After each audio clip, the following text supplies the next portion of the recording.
Brahmanandam cinema ఉంది చూడండి, దొంగతనం చేస్తే ఇమీడియట్ గా గేట్ దాటే లోపల పట్టుబడతా ఉంటాడు. అలా అసెంబ్లీ గేట్ దాటే లోపల పట్టుబడ్డాడు చంద్రబాబు నాయుడు గారు. బ్రహ్మానందాన్ని కూడా మించిపోయాడు కామెడీలో. అయినా ఏమంటాడు చంద్రబాబు నాయుడు గారు,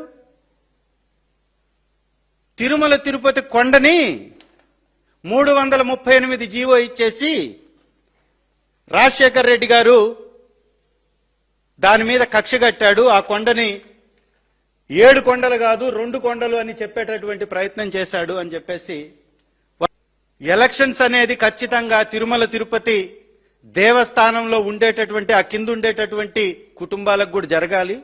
ఎలక్షన్ జరగకపోవడం అనేది ఇది రాజ్యాంగ విరుద్ధమైనటువంటి కార్యక్రమం. ఖచ్చితంగా మీరు ఎలక్షన్స్ జరిపించాలని ఒక నాయుడు గారితోటి అక్కడ కేసేపించాడు చంద్రబాబు నాయుడు గారు.